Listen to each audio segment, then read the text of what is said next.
সেবা মেলা 2026 অনুষ্ঠিত হতে যাচ্ছে। মেলায় এসে অনলাইনে ভূমি উন্নয়ন কর পরিশোধ করুন এবং নামজারি সহ সহজে অন্যান্য ভূমি সেবা গ্রহণ করুন। নিজের ভূমির তথ্য ও রেকর্ড হালনাগাদ রাখুন। জনবান্ধব অটোমেটেড ভূমি ব্যবস্থাপনা, সুরক্ষিত ভূমি, সমৃদ্ধ ভবিষ্যৎ।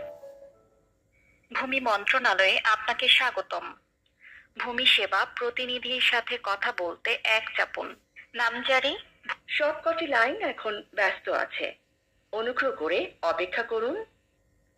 শুভ সকাল, ভূমি মন্ত্রণালয় থেকে সঞ্চিতা বলছি। আপনাকে কিভাবে সহায়তা করতে পারি? জি, শুভ সকাল। আচ্ছা, আমি একটা বিশেষ তথ্যের জন্য আপনাকে কল করেছি। জি স্যার, বলুন। আচ্ছা, নামজারিটা কেন করতে হয়?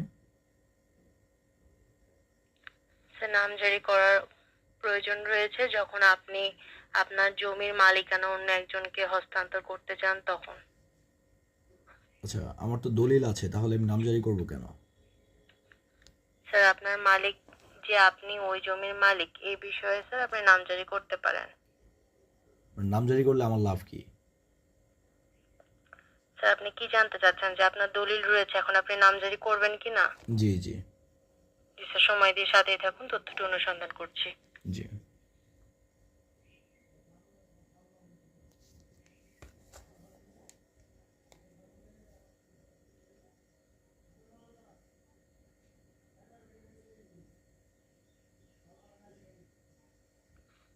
সময় দিয়ে সাথেই থাকুন স্যার।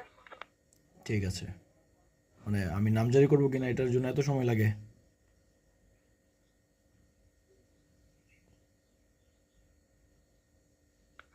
স্যার, আপনার নামে কি খতিয়ান রয়েছে? আমার নামে খতিয়ান নেই। আমি জিজ্ঞেস করছি আপনাকে যে নামজারিটা কেন করব?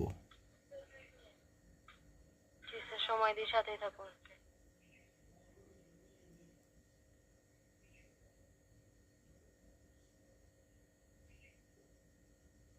স্যার, আপনি চাইলে আবেদন করে নামজারিটি করতে পারেন, যেহেতু আপনার নামে খতিয়ান নেই তাই। মানে নামজারিটি কেন করব? আমার প্রশ্নটি হচ্ছে নামজারিটি কেন করব? মানে নামজারিটা করলে মানে এটা কি হয়? নামজারিটা করলে কি হয়? স্যার, নামজারি করা হয়ে থাকে মূলত জমির মালিক যে তার নামে নামজারি করা হয়ে থাকে। এক্ষেত্রে যেহেতু আপনি কাউকে জমিটি হস্তান্তর করছেন, আপনি চাইলে নাও করতে পারেন। নামজারি করা হয় মূলত নিজের নামে যে জমি রয়েছে সেটির জন্য। মানে নিজের নামে জমি রয়েছে সেটির জন্য নামজারি করে মানে এটা লাভটা কি? মানে এটা করলে কি হয়? মানে আমার প্রশ্নটা হচ্ছে এটা। স্যার, সেক্ষেত্রে আপনি যদি চান আপনি করতেও পারেন, নাও করতে পারেন। আপনি যদি অন্য কাউকে জমিটি হস্তান্তর করেন, অন্য কাউকে যদি জমি দেন, তখন আপনি নামজারি